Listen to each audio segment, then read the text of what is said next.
that fool could not read Hebrew. And I repeat, Matthew could not read Hebrew. He was reliant on the Greek text. He understood Parthenos to only have the semantic range that he understood it to have in the late 1st century. The reality is that's not what it would have meant at the time Isaiah was actually translated into Greek. And the context of the passage demonstrates that it's not actually about a Messiah at all. Like, let's imagine that there was a guy, Jesus, who said he would be raised from the dead, and he was raised from the dead. How do you show that he did it? That no one else was around? I don't know. That's a good question. The only thing that we know for sure we're getting, this life, and say, oh, no, the only thing that really matters is the afterlife. And if there's not an afterlife, the rest of this is just a waste. I'm sorry, but that. My life is not a waste just because your fantasy isn't real. Hi, everyone. Thanks for watching. Most of the content on my channel is supported by generous patrons, but made available for free to the entire world. If you support that, please consider adding your support at patreon.com/atheistdebates. This clip, however, is from one of the many programs that I do on YouTube on The Line. And if you liked it, feel free to visit, like, subscribe, and watch The Line Network live. Thank you. So we've got a bunch of calls, and I want to get right to it. So what we're going to do is Micah is calling from Washington. Thank you so much for calling in and holding on very patiently, Micah. I don't know if you could hear me in the pre-show, but I was eager to take your call, but I knew it was going to be, at least a half hour before we got to it. So Micah, pronouns he, him, from Washington, wants to explain why the Bible is reliable. Michael, you are on. Welcome to the show with Justin and Matt. Thank you. It's an honor to talk to you guys. Are you there, Micah? Please be there. I'm here. There's a long delay. He's there, but he can't hear you for some reason. Micah? Give me a sec. I can hear you. You can hear him, Justin? I can hear him. No, I don't hear Micah. Okay, I'm here. 1 second. I think I know what's up. Here, Micah, I'm so sorry. We're going to put you back in the queue for a second so I can sort this. If you guys can vamp for me. In the meantime, the this Lord is a great saw opportunity. The conversation and cut it off. Sorry. Yeah. This is a great opportunity for you people out there to click the like button. I understand that times are difficult, and they're going to get more difficult with tariffs, and there may be wars coming. There may be recessions and depressions and further economic struggles. And you may not be able to donate to keep the line working, and you may not be able to donate to help the Secular Student Alliance, but you can click the like button. You can click join. That costs you nothing and actually does a great deal. It lets YouTube know, hey, this is content that you think people should be paying attention to. It draws much more coming in. So right now, I looked at the number. I've got that number in my head. If you guys don't get the like counter doubled in like 3 minutes, I'm just going to stop the show. I'm just going to. Can we do a quick test? I can't do that. But can you talk to our host, please? Hello. Can you hear me this time? Yes, we can. Thank you so much, Mike. I appreciate your patience. Welcome to the show. You wanted to explain to us why the Bible is reliable. So welcome. I've never read it. You'll have to give me an education, Micah. What about the Bible is reliable? Yeah, I think that the fact that the New Testament is as historically reliable as any other work of history lets us read it and find out what Jesus taught and his claim to be God, and that he could prove it by dying and rising again. Sure. You want to start on page 1? I'd prefer to start in the New Testament. We can go to the Old if you want, but I'm convinced page 1 of the New Testament. More by the evidence for the New Testament. Yeah, page 1 of the New Testament, Matthew chapter 1. Sure. There's multiple problems with Matthew 1. Scan down for me to the middle of the lineage about verse 8. It says Asaph, the father of Jehoshaphat, Jehoshaphat, the father of Joram, Joram, the father of Uzziah, verse 8. Uh-huh. Yep. Are you under the impression that that's the correct lineage? Because if you go back to the lineage within Chronicles, that's not the correct lineage. As it turns out, Joram had a son named Azahiah, and there was Joash and Amaziah and Azariah. Azariah is also the name for Uzziah.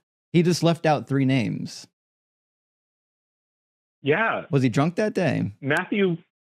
Yeah. So Matthew 1:1 shows that you can skip generations. It describes Jesus as the son of David, the son of Abraham. So that skips a lot of generations without being inaccurate. No, that's a not descendant. So I'm wondering, just out of curiosity, I'm right now. I've got English Standard Version up. Is that the one you're quoting from, Justin? I'm in the NRSV, but I'm sure the ESV is fine. ESV, NRSV, pretty fine. Do you have a preferred version that you like to reference, Micah? I'm reading from the NIV 1984. If it was good enough for Paul and Silas, it's good enough for me. That's a joke. That's a joke, right? Yeah. Okay, because it reminds me of the old joke about, if English was good enough for Jesus, it should be good enough for everybody. But so yes, so you're reading from the NIV. I have a number of problems with the NIV, but I appreciate the fact that it's, softer than, for example, the King James Version. But I want to let Justin continue with what he's talking about here, because the first verse isn't saying Jesus is the son of David, son of Abraham in a genealogical sense, but it's just referring to is a descendant from David. And then the rest of these verses chronicle those, because if they chronicle it from Abraham up to Jesus, and Justin's pointing out that it skips some. Right. Yeah, I believe the terminology if you check son the here. genealogies comparing against each other in the Old Testament also, they skip generations too, that was within the way Jews did genealogies. They didn't. All right. So in verse 1, it says this is the account of the genealogy of Jesus. Right. So the goal of Matthew is to give an account of that genealogy. And then when you read the genealogy, it doesn't say son of, it says so-and-so begat. So-and-so begat. What that means is they're saying this person came from the loins of this person. It's a begatting.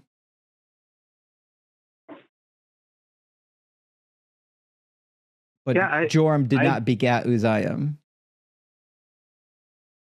Why in the world would you try to give a genealogy of somebody and then randomly just leave off 3 people? By the way, this is not Matthew's only mistake in chapter 1. There's more. I think Matthew is doing that. You asked a good question. Why would Matthew leave people out? Verse 17 you think he's doing it on shows purpose. That he's trying to give, 14s in 3 sections. Buddy, you walked into it. Yeah, you just cooked yourself. Yeah. Count the generations in the last third. How many are there? I guarantee it's not 14. He couldn't even count to 14. One is double counted. Yeah, you're right. He double counted. So not only can he not count, not only can he not read the lineage, he also screws up the lineage because he traced it all the way through Jeconiah. Jeconiah was cursed. In Jeremiah chapter 22, verse 30, it says that none of Jeconiah's descendants will sit on the throne of David again. He's done. He's cooked. Page number 1, Jesus' failure. But, maybe the genealogy, maybe it's a rough sketch, maybe it's a scribal error. Maybe that's not enough to conclude that Jesus isn't in fact divine. But would you at least agree that right at the beginning of the New Testament, we already have a problem that makes the content of the New Testament, or at least the book of Matthew, dubious at best? What I would say, no, I don't think it makes it dubious. I think that 14s is a memory trick that you can use to follow all of history, and that he's trying to give a broad sweep of history, not use precision the way that we would. Except that the specific language there suggests precision, because it specifically talks about this being all of the generations from A to B, and that there are 14, and he gets the count wrong and skips stuff. How is that? Why if you wanted to give like a general view of this, why not just have verse 1 and say the book, and not say anything about the genealogy, but just say Jesus Christ being the son of David, the son of Abraham, or a descendant of Abraham, without posting an erroneous list? I mean, did God know that the author of Matthew was going to get that wrong? Did it imprecise? Yes, I do think that God knew that. Why did God allow it to be imprecise? Is I don't know an acceptable answer? It's a great answer. The problem is, if you don't know why God would allow it, that would seem to me to also be a problem, because my view, when I was a biblical literalist, was that God inspired scripture and there will be scribal errors, but anything that would be potentially a stumbling block to people grasping and understand the true story should not exist. And certainly, do you think the original copy of Matthew, this error doesn't exist? No, I think that Matthew is giving us a broad sketch, and that we have preserved what Matthew originally wrote. Okay. So he's just a dunce. So when he continues after the genealogy to talk about Mary turning up pregnant, what is the evidence that Mary hadn't had sex and was in fact impregnated by the Holy Spirit?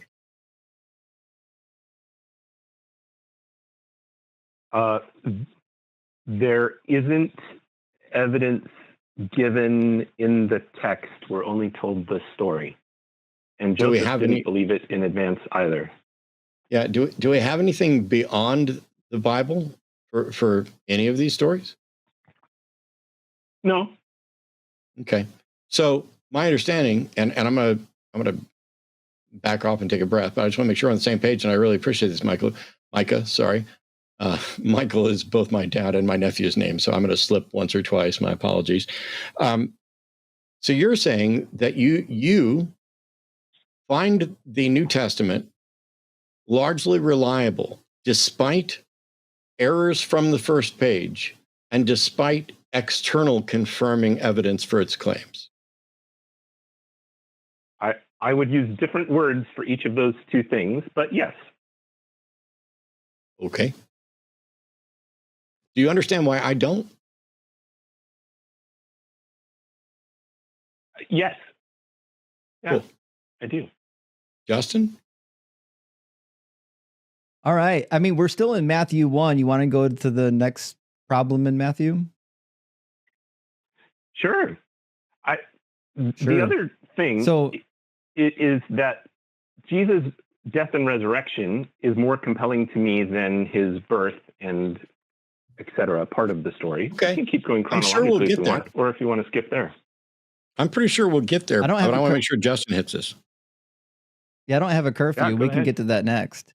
We'll go there right after Matthew chapter 1, although chapter 2 is a doozy. That being said, at the end of Matthew chapter 1, he quotes from the Old Testament again, doesn't he? He quotes from Isaiah when he says, "Look, the virgin shall become pregnant and give birth to a son. They shall name him Emmanuel."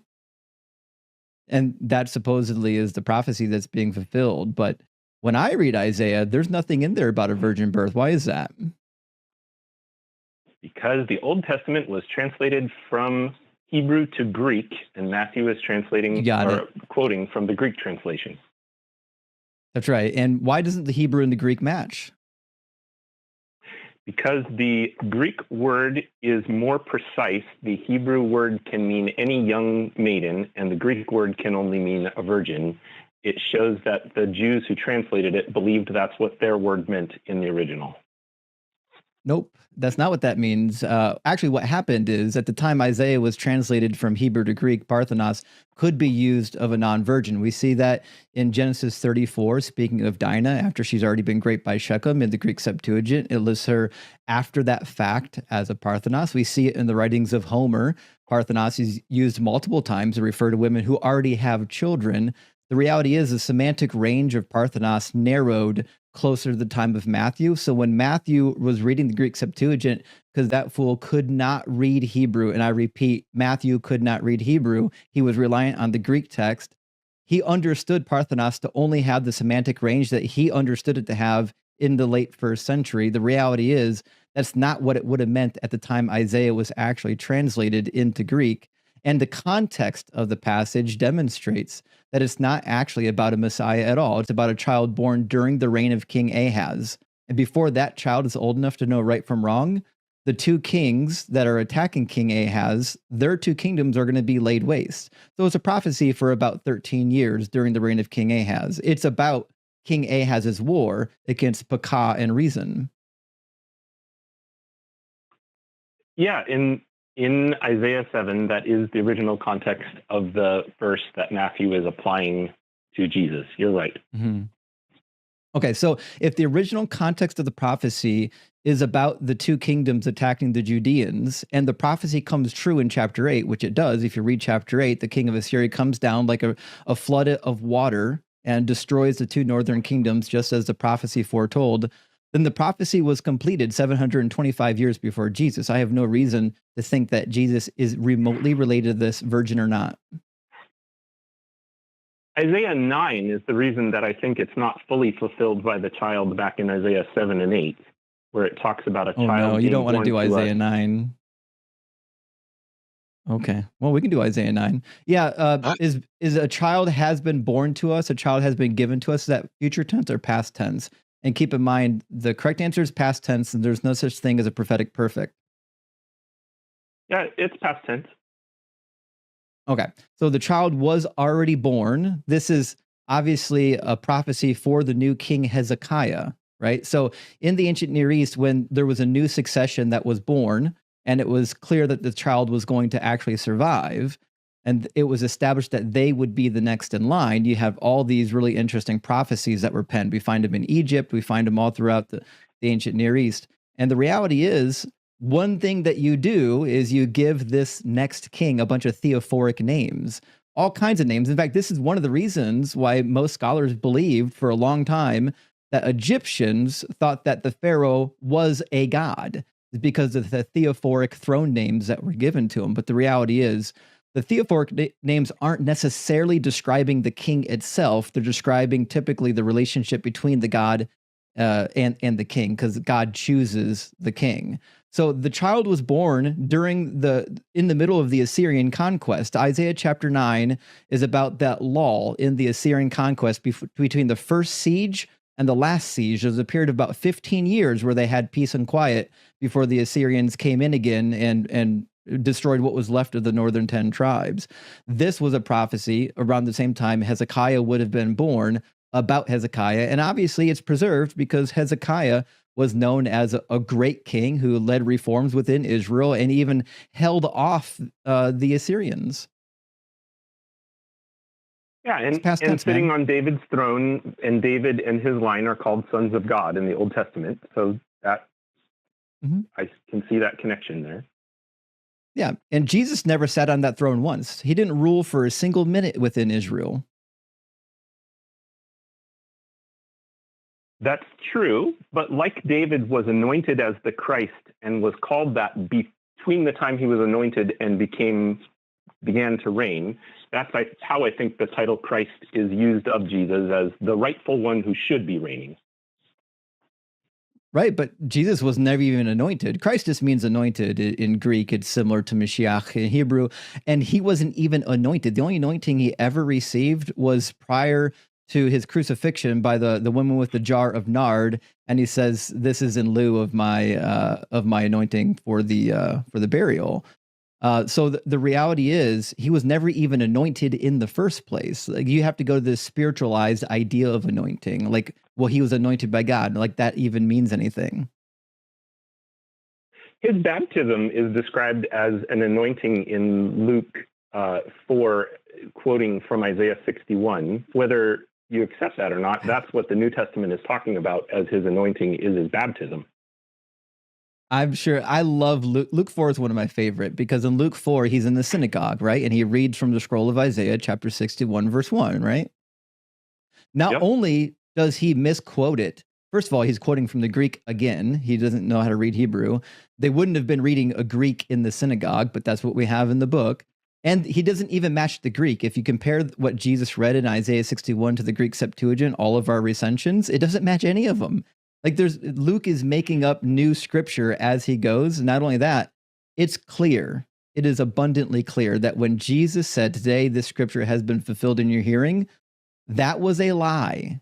Because in Isaiah 61, you only have to get to the 4th verse before you realize that this prophecy is about the restoration of Israel.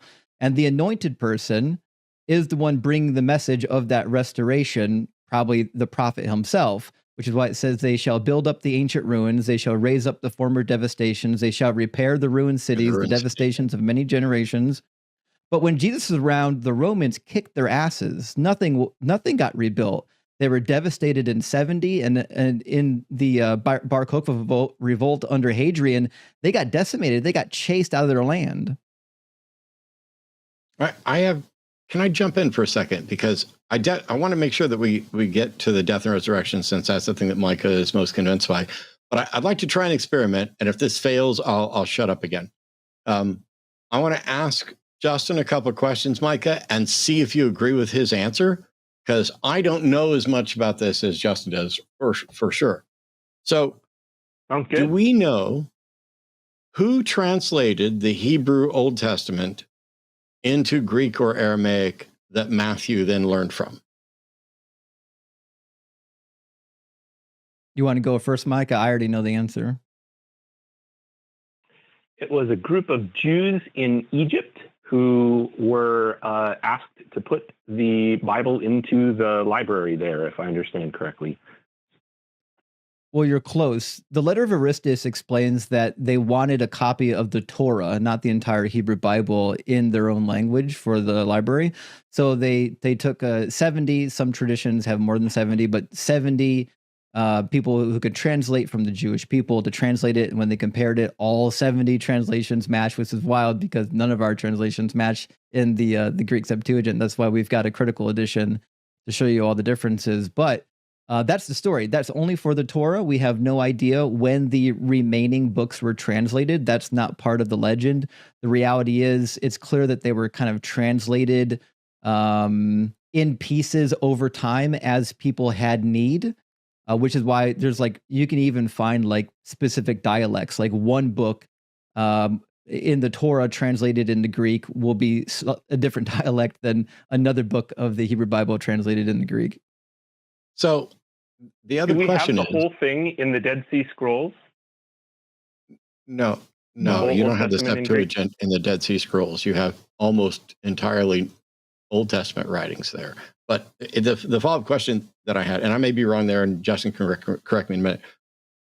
We don't know who wrote the Gospel of Matthew. That name is a matter of tradition, so the authorship is dubious at best. Are all three of us in agreement on that? I am. I would give two caveats. Matthew doesn't identify himself in the text, but correct me if I'm wrong, but all the complete copies of Matthew we have all say the gospel according to Matthew on the first page if we had it. So it's signed outside of the copy, but not identified within the copy. And the oldest copy that includes that is how far after the writing would have been? 400 years, roughly. Yeah. So 300 to 400 years. I think it might be slightly less than that, but yes. Here's the thing. Papias claims that Matthew put together the oracles of the Lord in the Hebrew language, and Justin's saying that Matthew definitely didn't understand Hebrew and instead relied on the Septuagint. So is Papias wrong? I think the case that Matthew and Jesus were bilingual between Aramaic and Greek is good, but Hebrew and Aramaic are different languages. Is that correct? Yes. Yeah, they're cousins. Irenaeus says that Matthew wrote a gospel among the Hebrews in their own dialect while Peter and Paul were preaching at Rome and laying the foundations of the church. So both of them are claiming that Matthew either knew or wrote in Hebrew. Why we don't isn't have any copy of that, do we? Of Matthew? In Aramaic or Hebrew, all the copies of Matthew we have are in Greek. Indeed. I don't know. I mean, there are later copies into different languages, but I mean, of the early ones, yeah, they're all in Greek. Yeah, I believe that Matthew was written originally in Greek. Yeah, it seems to be the case. So you disagree with Papias and Irenaeus? It's fine. I disagree with them too. So we've found a point of agreement between us. My thing here is, if we don't know if we don't know who wrote this, and I don't know how we can confirm who wrote the Gospel of Matthew, but we find issues in the text where it appears that he's relying on the Septuagint, and then he also adds things that don't seem to exist in any translation in order to make it appear that prophecy may have been fulfilled where it wasn't. I don't understand, where are you getting the notion that this is reliable? Because from the beginning, there are problems right down to who wrote this, what text did they rely on, and early church fathers. I mean, Papias was probably writing this around, the turn of the century, I go around 100 or so, and is saying, oh yeah, Matthew, compiled this in Hebrew. And the literary evidence amongst scholars seems to reject that. Do we just trust the Bible and get rid of everything we've learned about language? Or do we trust what we've learned about language and perhaps put the Bible in doubt? Well, we've only talked about the content of the Bible, not the transmission, because we do have fragmentary copies from much earlier, so that there's good evidence that this book called Matthew was being circulated in Greek much earlier than the copies that we have that exist. So how does that answer my question? I apologize. Would you say your question again? I know I'm going to cook myself on not answering your question exactly. Forgive me for that.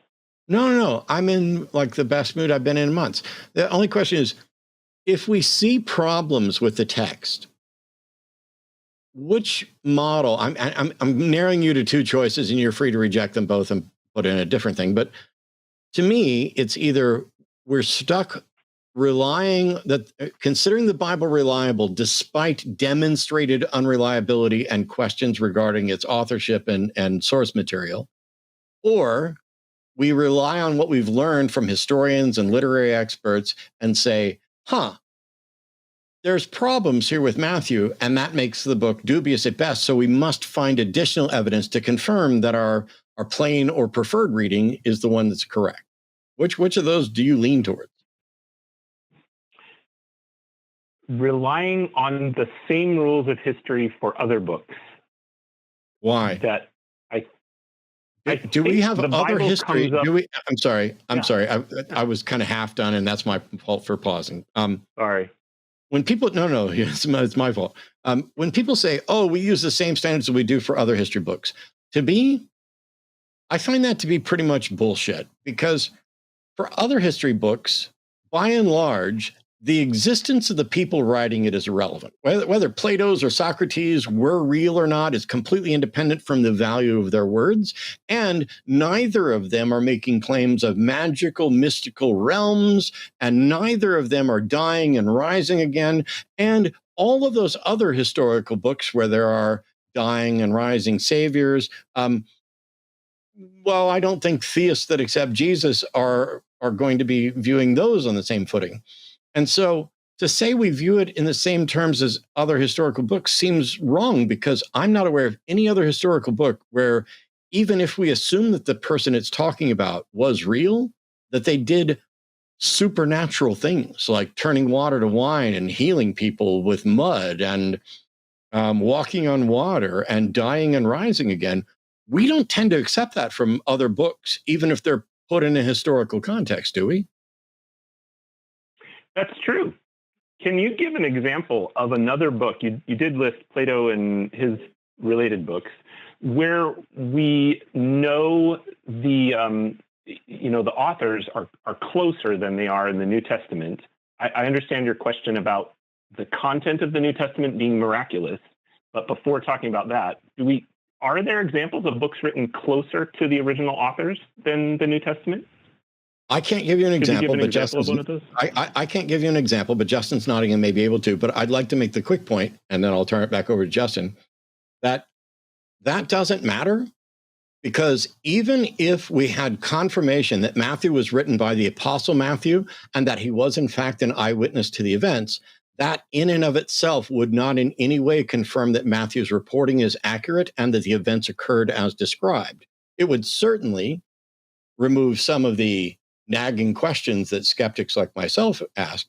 But not only does it not matter to me how closely the oldest copy of Socrates' work is, or how close somebody was to him, it's because Socrates' existence or who wrote it is ultimately irrelevant. When I make a statement about skepticism, I am irrelevant. If somebody quotes me, it doesn't matter if they knew me or if they got the quote right. The only thing that matters is my statement about skepticism right? And so my only concern is, did Jesus in fact die and rise from the dead?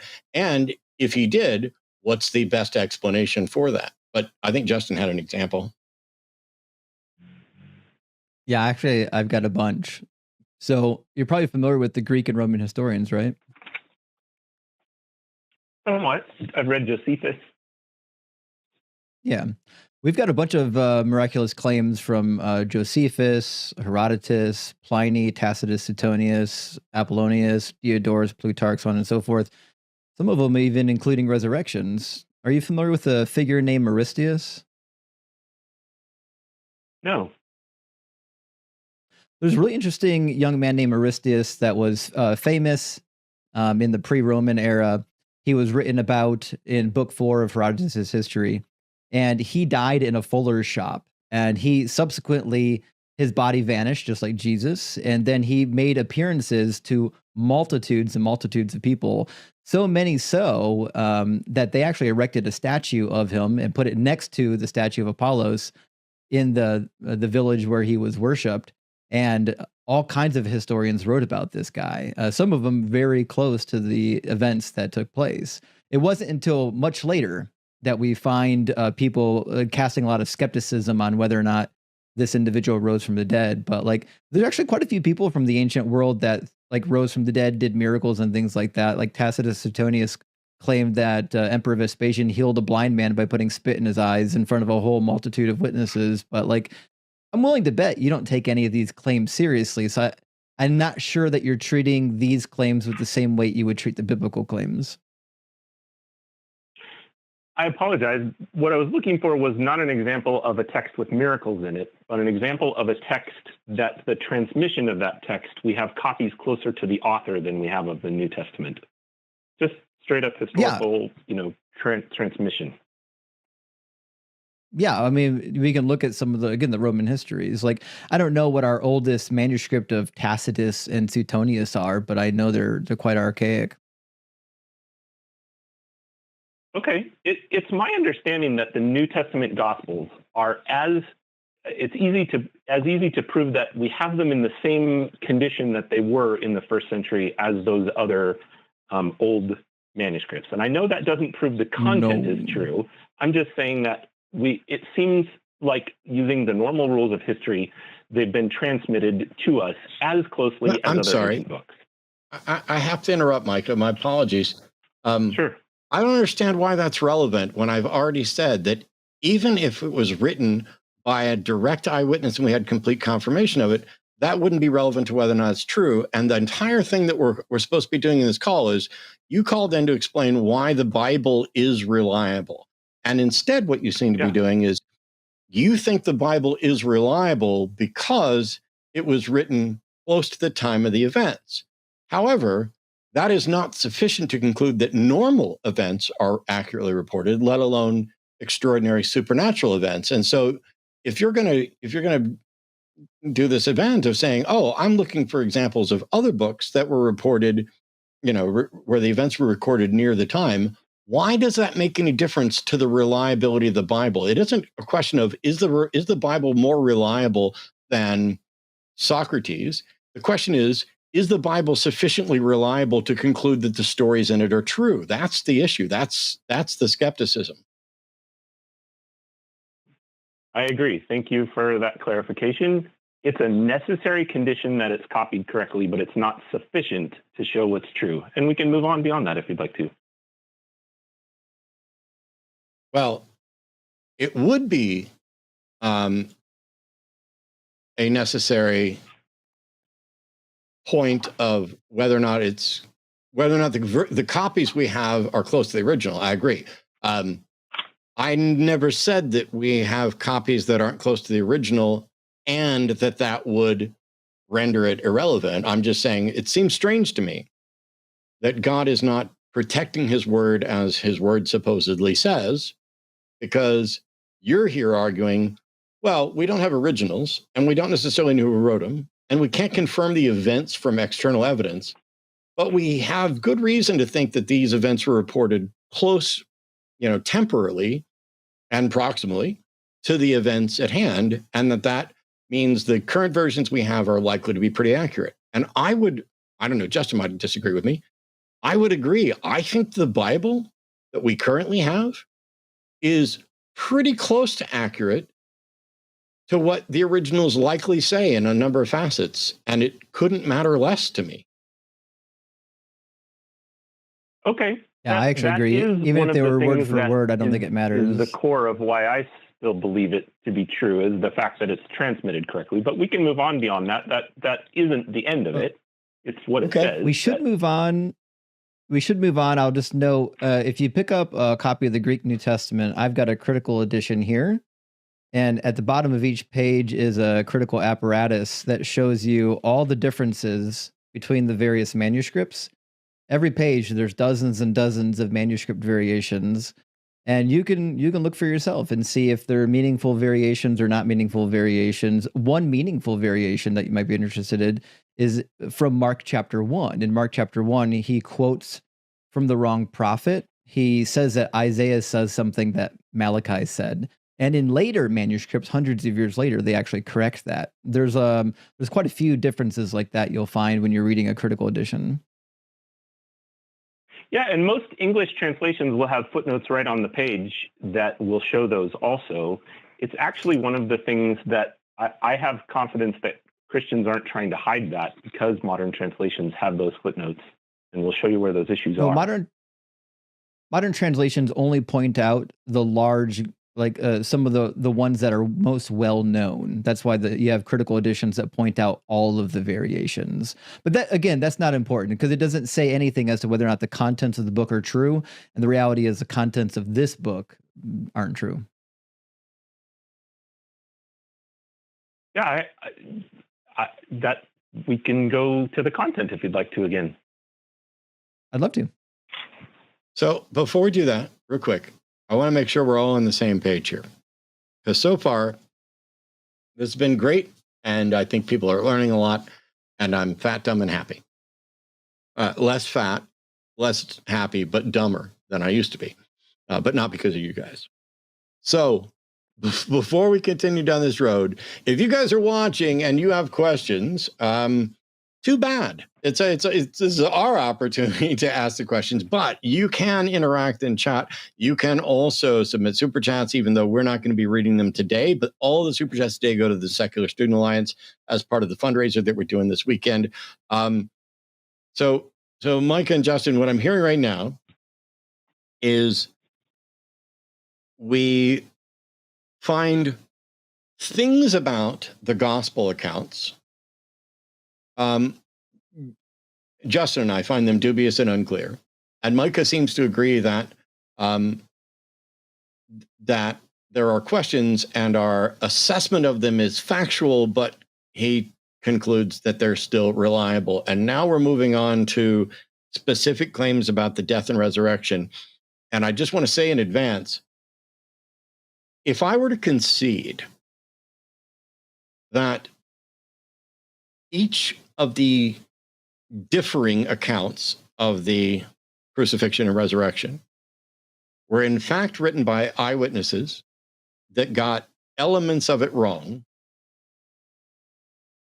would the Bible's account alone, should that be considered sufficient to conclude that Jesus was God in human form who died to sacrifice himself for sins and was resurrected in order to provide I like to use the phrase loophole, but I understand others don't, but a path to avoid damnation? And I guess that's the question, Micah. What about if I were to concede right now all the things that I think we're getting ready to argue about the reliability? And if I were to concede that there was a guy, his name was Jesus, he preached this stuff, and some of his disciples are reporting that he was killed and resurrected, Mhm. Would that be enough to conclude that he was in fact killed and resurrected in your mind? Yes. Okay, because it's not for me. And while I want to let you and Justin get in on the details of how reliable and accurate this thing, because there's lots of little problems. Before we're done, I'd like to address the skeptical issue. Sounds good. Go ahead.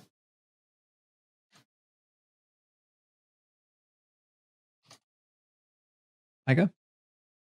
Oh, sorry. Did you want me to start with where in the story? I thought you had a new the next talking point. Oh no, sorry. I just thought you were going to move through Matthew towards the resurrection.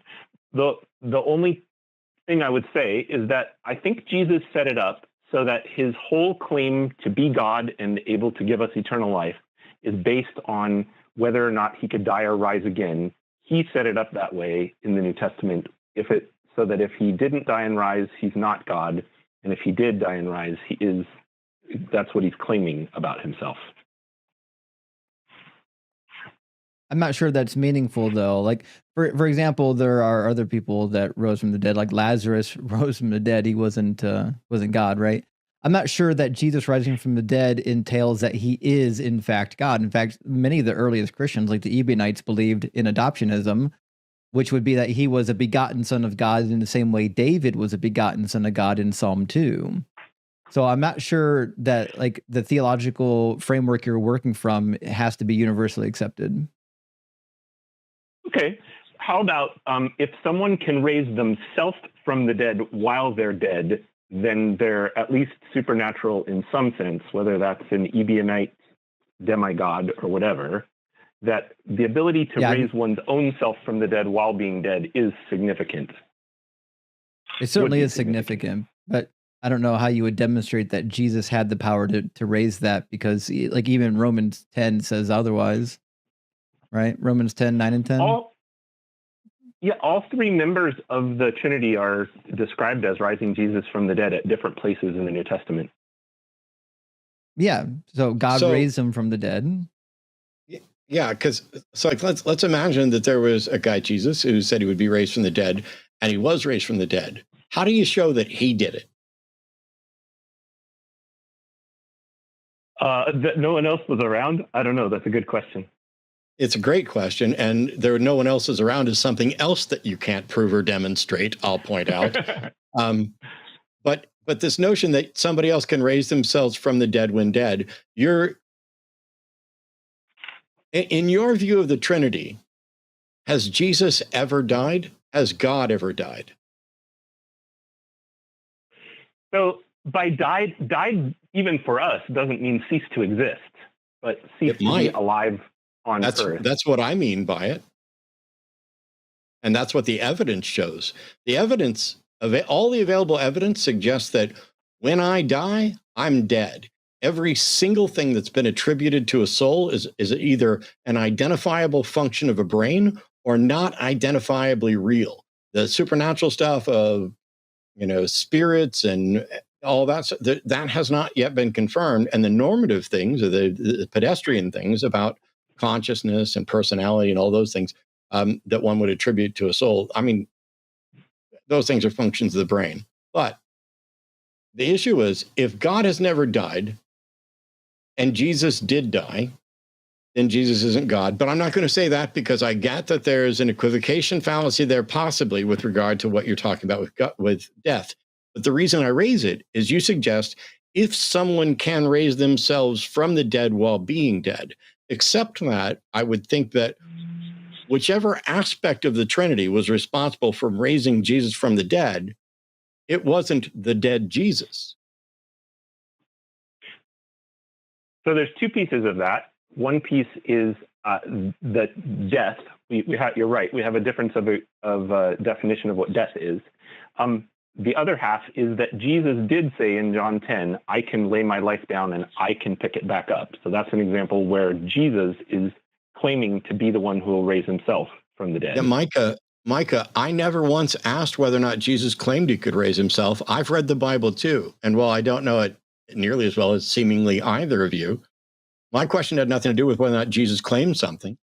It's about what your view is on the Trinity and whether a dead Jesus was in fact raising himself, or whether this Trinitarian concept, which is absurd and nobody can give a good description of it, is being used to claim that the dead Jesus resurrected himself, when what individuals really believe is that the non-dead Godhead, the seat of power, that Jesus repeatedly appears subservient to, whether or not that God did it. That was my question, not whether or not Jesus said it.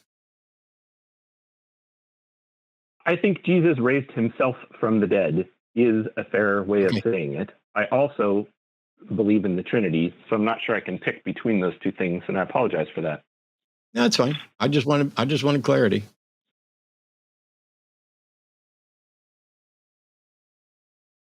So we're back to still, you're trying to tell us. So my question was about go ahead. So Jesus rising from the dead isn't the simplest explanation, a la Occam's razor, but the simplest explanation that accounts for all of the details. That the story, as told in the New Testament, requires a resurrection to make sense. No, it doesn't. Which parts of it? A report of a resurrection does not require a resurrection. There have been other reports of resurrection that you don't think are real. And so to say that it requires a resurrection is clearly not the case. It's possible for there to be claims of a resurrection, even when no resurrection has occurred, right? Absolutely. Cool. So if it's possible for claims of resurrection to not be true, then the issue is, how do we determine that this particular one is true? Because if you're saying, which, I mean, you answered my question earlier when I said a report from an eyewitness is enough to conclude without additional evidence, empirical or otherwise, that's enough to conclude that someone was raised from the dead. And I don't know how you can accept that while rejecting other claims of miraculous resurrections from other sources that also don't have evidence, and then claim, oh, this one only makes sense if it actually happened. Isn't that true for all of them? I don't think it's true for all of them, because I think any miracle claim has to be evaluated in and of itself. Proving that 99% of miracles aren't true doesn't prove that miracles can't happen. It makes it unlikely. I'm so confused.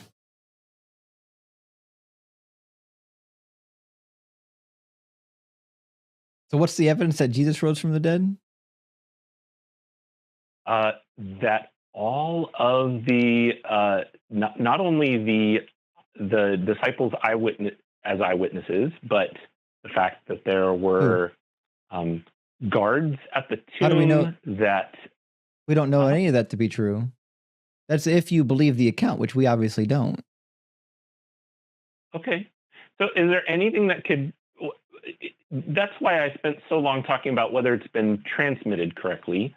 But going back to the original question, even if the events, they are true as recorded, like what could convince you that they were true? Is there anything that could convince you that a resurrection did happen? I know what I would find convincing if that guy who resurrected was written about by people outside of the actual religion. Like we have other resurrection accounts. We've got resurrection accounts of Nero, Ramses II, Aristeas, all kinds of people. So I get asked a lot what would change my mind about this stuff. And quite frankly, the answer from Arthur C. Clarke that any sufficiently advanced technology is indistinguishable from magic, and the foundational principles of skepticism are such that I would be happy to accept strong evidence for a resurrection, but that is independent from how the resurrection occurred. So even if I did a debate with Mike Licona on the resurrection, where he suggested that somebody cut his head off and we all went in the other room and he came walking with his head reattached, even that wouldn't be enough to convince me. And I was like, I would definitely, if we had, the ability to examine it and medically confirm stuff, I would definitely believe you'd been resurrected, but that doesn't tell me how you've been resurrected. And so here we're in this position where there are unsigned gospels that we don't necessarily know who wrote them. We don't have the originals. We have pretty good reason to think that they're accurate in the broad details and maybe some of the minor details in the story. And so even if we grant all of that, now we get a story. And the story alone is not enough for me to even conclude, first of all, the story alone is not enough for me to conclude that this individual existed, although I'm happy to agree that he did. I'm not a mythicist. But I would say it's insufficient to that, but it's definitely insufficient to determining that a resurrection actually occurred. But even if I were to grant, yes, I believe Jesus was resurrected, the Bible alone is not sufficient to determine how he was resurrected or whether any of the other things in the Bible are true. If I give you a list of 10 things and I show that 7 of them are true, you're not just going to believe the other 3 just because they came to me. I mean, that's absolutely fallacious. And so when you ask, is there anything that would convince you? I would be convinced of a resurrection if there was evidence for a resurrection beyond just a claim of a resurrection.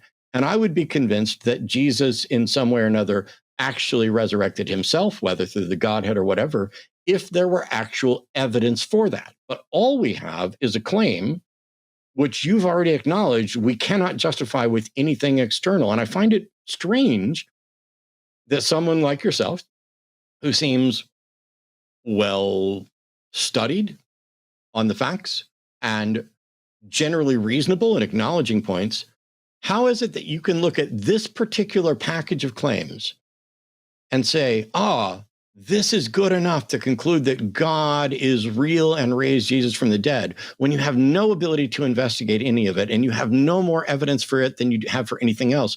You just have a book that you find more reliable for reasons you shouldn't. So the question is, how can you conclude when there's no evidence outside of the Bible? Right. And my answer to that would be that the fact that Matthew, Mark, Luke, and John ended up believing it is why they're Christians and why it's coming from Christian sources. So what basically you described a bunch of bias that you can't prove as well. So you're saying that because these individuals supposedly believed it, that's good enough. And yet, is it possible for them to believe it and be wrong? Yeah, that could have been the case. How did you rule out that as the more probable explanation, that they were just wrong? The fact that they all believed it makes the possibility of a group hallucination pretty low probability. I know the probability of a miracle is low, but the probability of a group hallucination that they all believed that is also low. We don't know that the whole group saw the resurrected Jesus. That's something, again, that you would only believe if you thought that the Bible is 100% true. Yeah, the argument becomes circular when you say, I believe this because in the Bible, and I believe the Bible is reliable because of the Bible, and I believe that everybody saw it and believed because that's what the Bible says. The Bible, in the narrative, for example, I did a video about doubting Thomas and how it's there as an obvious narrative plot that actually makes no sense and is just a way to provide an excuse for why good evidence isn't presented. And once again, trust me, Micah, you're my favorite caller for weeks, if not months. But you're doing is just saying, it seems reliable and I can't believe these people would lie. And I think I have an accurate thing, but you have no way to demonstrate that. Even if I granted the copies that we have today are translated correctly, they are true as is necessary to the source material, and that we have good reason to think that, for example, these were written by eyewitnesses. And I said, all of that is enough to convince me that they sincerely believe Jesus was raised from the dead. That alone isn't sufficient to conclude. I would say that it would be circular, except that it starts with the Bible being historically just reliable as any other history. And then we can find out who Jesus is. And then you do end up chasing it back into a circle. But it doesn't start with it being true in the higher sense, but true historically. Then looking at the content can demonstrate that it's true in a capital T truth sense. But it says so many things that are not true. Like, what percentage of the Bible has to be true before we say it's trustworthy? Because I don't think it's trustworthy, and there's hundreds and hundreds of errors in this book.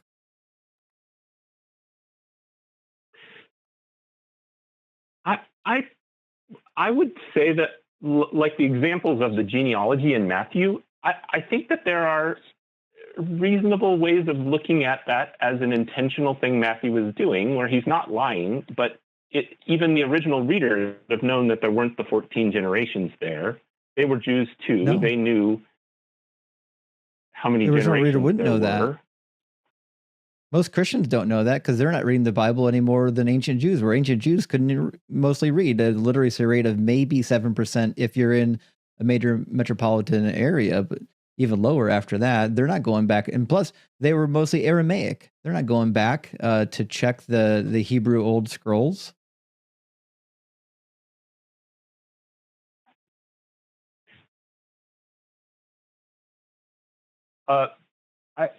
I think even oral cultures would have had those genealogies available to them in their language.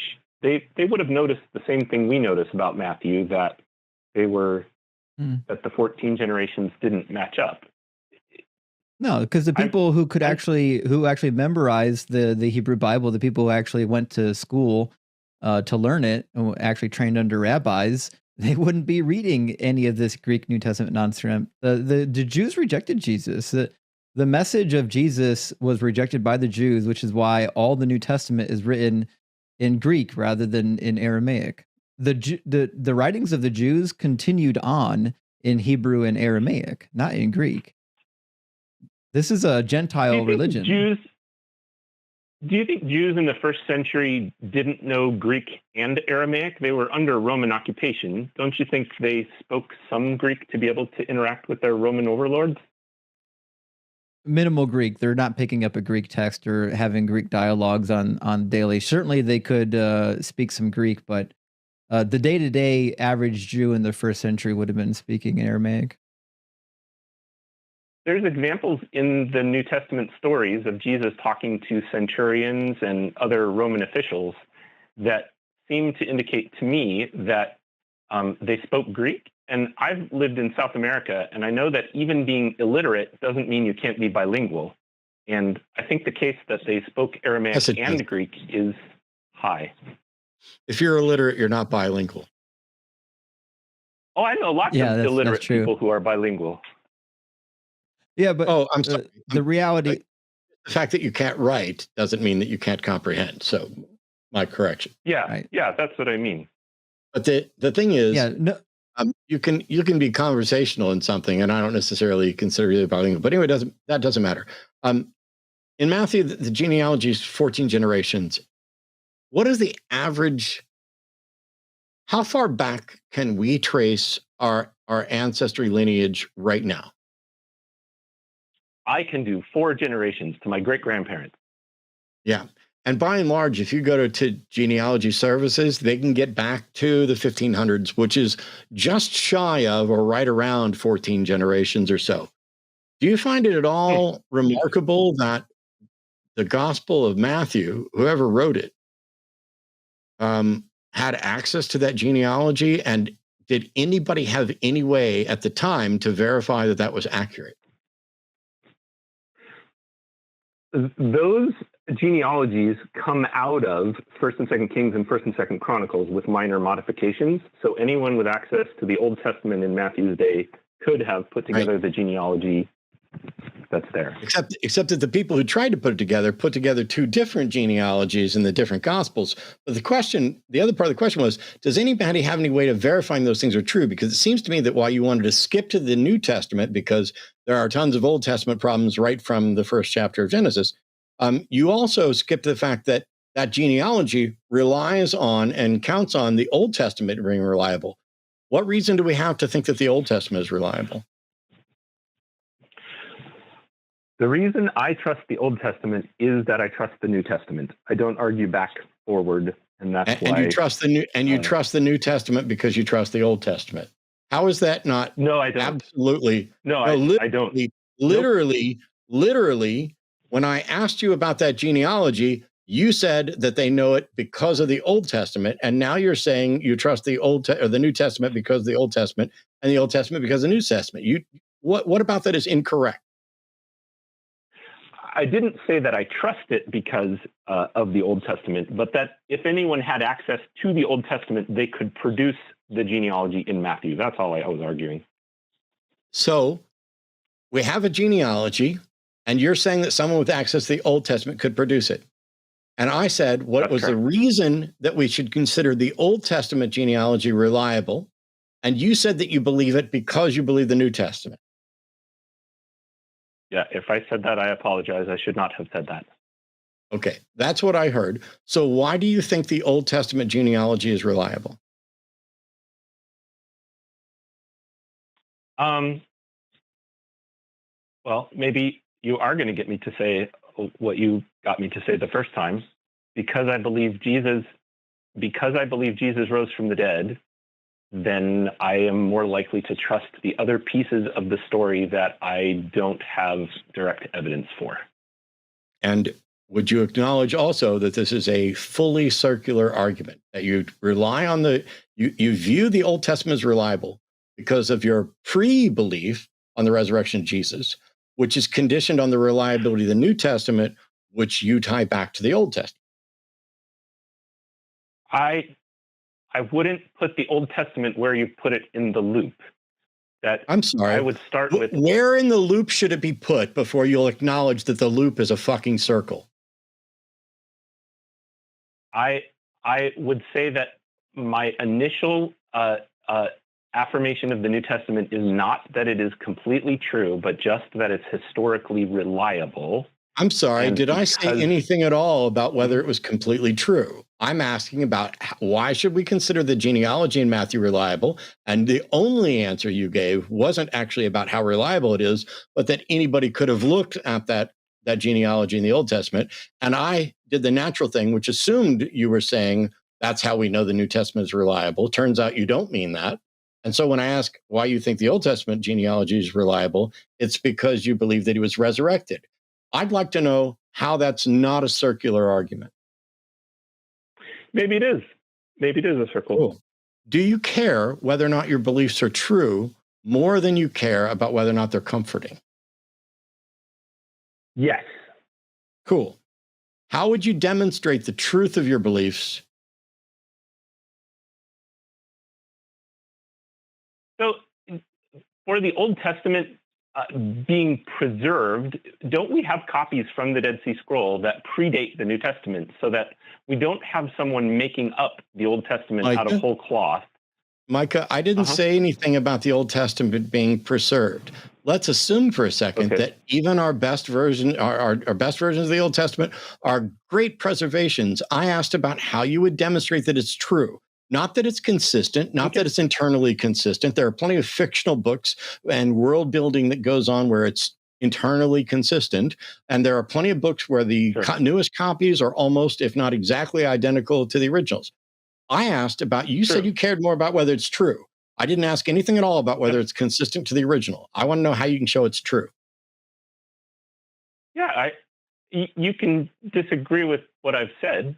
The way that I answer that question is that I trust that the New Testament is historically reliable, tells us about Jesus, that he would die and rise. And then you're not being truthful, Micah. Micah, then you're not being truthful because you do not care more about whether your beliefs are true. If when asked how you know they're true, you just say, I believe they're reliable. That's not a path to truth. I'm not sure if we're going to get any farther because I do think that I've laid out again why I believe, and I understand it's not compelling to you. Micah, if I told you that I believe that the Quran is true, and you said, why do you believe the Quran is true? And I said, well, I'm not saying I believe it's true in all things, but I believe it's true about Muhammad being the final prophet of Allah. And you said, why do you believe that's true? And I said, because I find the stories believable. Is that in any way an answer to how I determined it was true? It is only true if, it's only compelling if you can show why you think the stories about Muhammad are true. No, that's not the question I asked. The question I asked. Sorry, what was the question? Was if I were to tell you, if you said, how did you determine that the Quranic claims are true? And I said, I determined that they're true because I found them convincing. Is that in any way an answer that shows a reliable path to truth? Or is it, in fact, just a restatement that I find it true? Cool. Then how is your answer to my question anything other than a restatement that you find it true? I'd like to know the method by which we can show that it's true. And my answer is, I find the eyewitness testimony in Matthew, Mark, Luke, and John about Jesus' resurrection. I'm sorry, Micah. I didn't ask for your opinion about what you find to be true. I asked for the method whereby which we can show it to be true. So once again, you are just restating the fact that you are convinced it's true. I'm asking, what method can we use to, in fact, show that it's true? How about the historical method? Is that a method? How does the historical method in any way demonstrate that a claim of a resurrection is true? I don't think that there's any way we can prove whether Jesus rose from the dead or not using any other method but the historical method. No. You don't get to do not using any method other than the historical method. I thought you were admitting something. So let me just say, you just did the grossest bait and switch of this entire conversation. You're saying, I don't think there's any way but the historical method. My question was not, is there any way other than the historical method? My question is the historical method sufficient to conclude that a resurrection occurred? I would say yes, it is. Okay, then why do you reject all of the other resurrections from all of the books outside of Christianity? Because first of all, I haven't examined all of them, but the ones I've examined don't. The historical method doesn't show that they happened. How does the historical method? Not good evidence for it. How does the historical method? This is my last question. Sorry. How does the historical method demonstrate that a resurrection occurred rather than merely demonstrating that a resurrection was claimed to have occurred?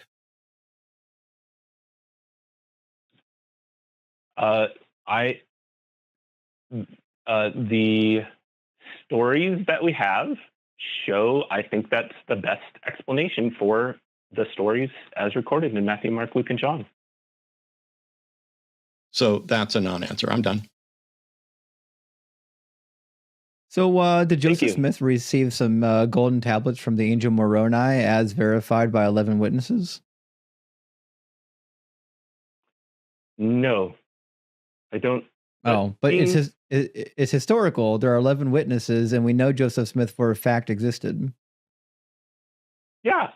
And I think you should examine Islam and Mormonism using the historical method. I do think that's the right way to determine whether they're true or not. Well, how did the historical method tell you that Jesus rose from the dead, but we didn't actually receive golden tablets from the angel Moroni? Because when you have a trial with witnesses, there are ways of telling whether the witnesses are telling the truth or not that have to be examined on a per trial basis, not for all trials at once. Well, as it turns out, we've got the witnesses. Hold on, I'll get them for you. It's sure. Right here in the Book of Mormon, I've got a copy. Obviously, there's 11 witnesses. They give written testimony of the actual tablets. It starts out with the testimony of the 8: Krisha Whitmer, Jacob Whitmer, Peter Whitmer, John Whitmer, Hiram Page, Joseph Smith, Hiram Smith, Samuel Smith, and then there's actually additional witnesses listed at, and they give you their account. All you got to do is read it. It's in history, man. They were martyred for their faith. That must be true. They wouldn't die for a lie. So the witnesses actually of the Book of Mormon don't say that they saw the plates with their physical eyes, but spiritual eyes, and they did apostatize within their lifetimes. No, that's actually not true of all of them. And I'm not saying that the witnesses were martyred. I'm saying Joseph and his brother were martyred. Well, they were killed trying to escape jail. I'm not sure I would count that as a martyrdom. And Jesus died trying to escape the Romans. And then they wrote later that he predicted it.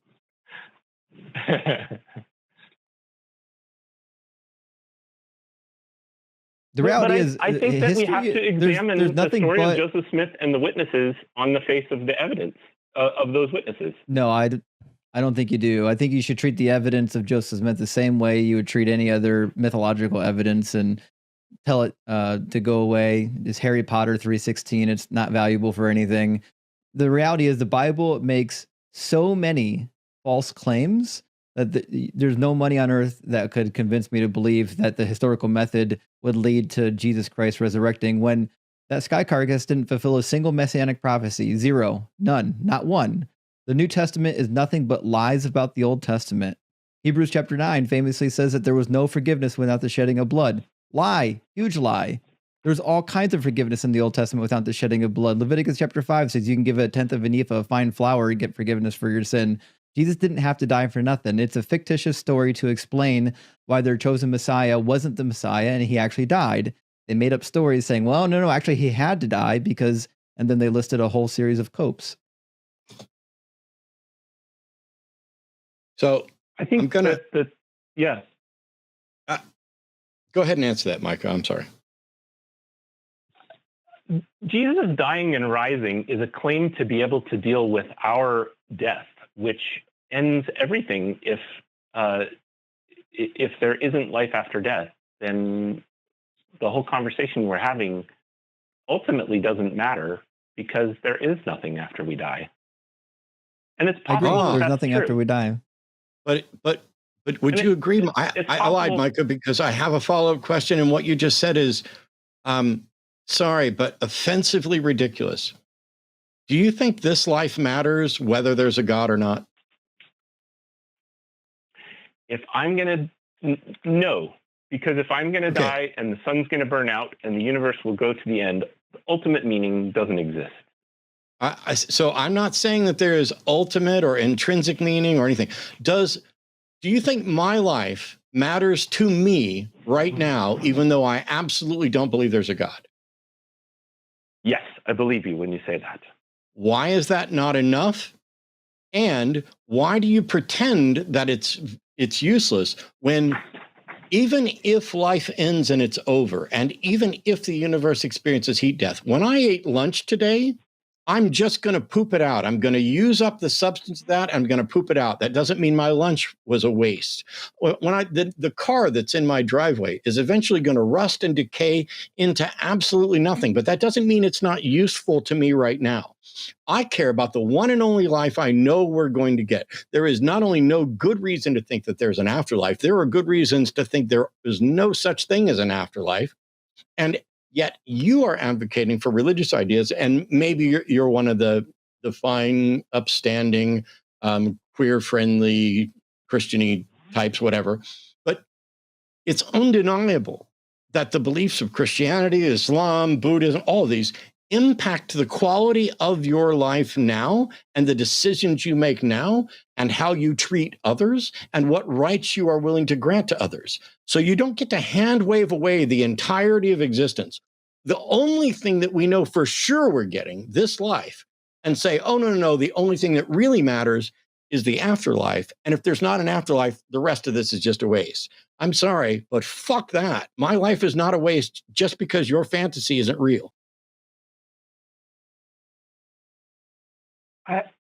I think that your worldview allows you to find meaning in it. I just can't see how you, from outside of your understanding of the universe, I couldn't see meaning if I believed what you believed.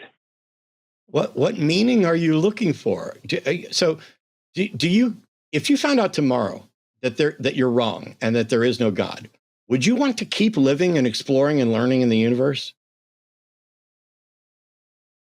Probably. That's the answer. That's the whole fucking answer. To learn more about how things actually work instead of pretending that we know how they work. To learn about the origins of the universe instead of writing mythical books that get it wrong. To learn about the full scope of human psychology, sexuality. To learn about what kind of foods there are. To learn what other people have learned. To hear their stories. To watch K-pop Demon Hunters or whatever you want to watch. To go to a gay pride festival. To go to a KKK rally if you want to, and do the sorts of things where you get to figure out what in this world matters most to you and the people that you care about. Why isn't that enough? Why isn't it the fact that there's a beautiful garden enough for you without thinking there's a God that could have made it orgasmic to the point of killing you to merely look at a flower, but only made it really beautiful? Why do you have to add to reality instead of just appreciating reality? The reason why is I want to be able to say that attending that KKK rally is wrong, but that other things I on can your say list that. are right. Actually, I don't think it's wrong to attend a KKK rally. I think the KKK ideals are wrong. One could go, for example, Yeah, I go to church. I go to church. I attend churches frequently, despite the fact that I disagree with them. Granted, I shouldn't say frequently now. It's been a while. But I don't think there's something necessarily wrong, because I know an African-American who goes to KKK rallies and tries to get them out of the KKK. So it depends on your motivation. I would say it's wrong to be an active member of the KKK and agree with their ideology, because that ideology absolutely, demonstrably makes the world worse. Yeah. Well, I don't need a God for that. We agree about that. I don't need a God for that, and I don't understand why you do. Like if you found out tomorrow that God wasn't real, not only, I mean, you said you'd want to keep living, would you still be opposed to racism? I don't know. I can only see things from the point of view where I am. I have a hard time. That's pretty sad.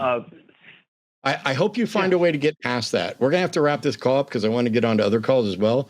But I appreciate the call, Mike. We'd both be happy to. Imagine I'm speaking for Justin now, but I think we'd both be happy to speak with you again. But I really don't understand. I'd love to talk to you guys again. Thanks for your time. Yeah, please, much appreciated. I just do not understand the notion that nothing's good enough unless there's a God, or I can't come up with a reason to not rape and kill and be awful to people unless there's a God to keep me from doing it. That type of thinking makes no sense to me. And I have to right now, based on my perspective, and I get you're doing it from yours, I have to think that this is indoctrinated poison that has polluted your mind and the mind of billions of other believers to prevent them from seeing the obvious, that morality is really much easier than religions make it.